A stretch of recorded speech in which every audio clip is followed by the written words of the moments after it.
Good morning, everyone. This is Josh Hayes with Hedge Plus, and here is today's grain market preview. Let's start with what we're looking at today. We have a soy processor strike in Argentina that popped up yesterday. It was originally going to be limited. The workers and the union took exception to the government intervening, and then that caused the strike to spread across the entire country. So that helped the market basically across the board. It helped everything, not just soybeans, but helped boost corn and wheat yesterday as well. A little bit of risk being priced in. I do caution though, this would have to drag on for weeks to really stick and cause a sustained rally.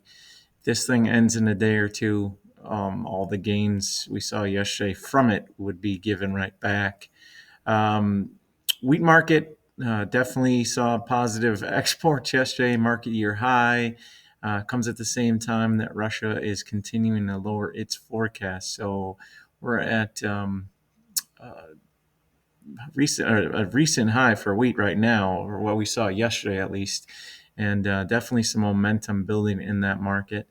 On the downside, we did see raised estimates out of Brazil for both their corn and soybean forecasts.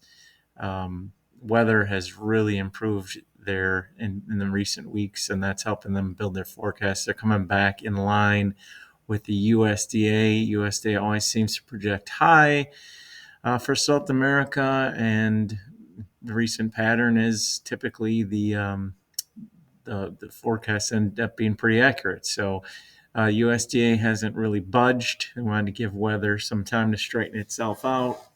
And that's what we're seeing there. So that's definitely holding back the market. And then the other big factor holding back the market is tariff and trade war uncertainty. I'm pretty well convinced that the reason the USDA did not choose to increase the export forecast, especially for corn, was because of the thought that we'll have to wait and see what happens with these tariffs. If these tariffs and trade wars do escalate, it could shut down our exports and we would require them to make two revisions, right? So why not wait it out and see if these trade escalations occur before raising? Because the pace we're on is definitely there. They should, in any other time, they would have raised the export forecast given the numbers we're seeing. Corn, soybeans, and wheat are all running ahead of projections.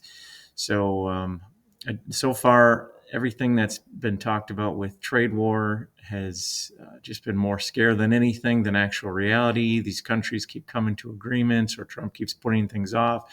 We're making, I believe, inch gains, which is probably what Trump's setting out to do. It's not trying to shock the system too much at one time, and we end up, seeing that not really much has been lost. So once all this is settled, I think we'll finally see USDA make those adjustments. Weather, not much has changed. Today is the day that we're supposed to see these winds across the southern plains that have been forecast all week. The hardest hit areas are going to be Texas and Oklahoma, which are already really dry. So today's winds will only exacerbate that problem, and that's a growing issue mostly for the wheat market. Brazil continues to look really optimal. They have the right mix of just enough rain to keep their crops in great condition, but enough heat and dry periods to progress with harvest and planting. Northeast Argentina is just about the only spot there that missed benefiting from recent rains, so that is still a problem area for them, but not big enough of an area to really dramatically affect the grain market.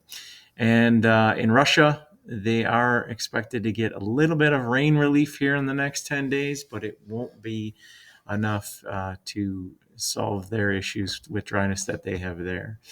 On the overnight, we are down across the board. Everything seems to be working in tandem lately.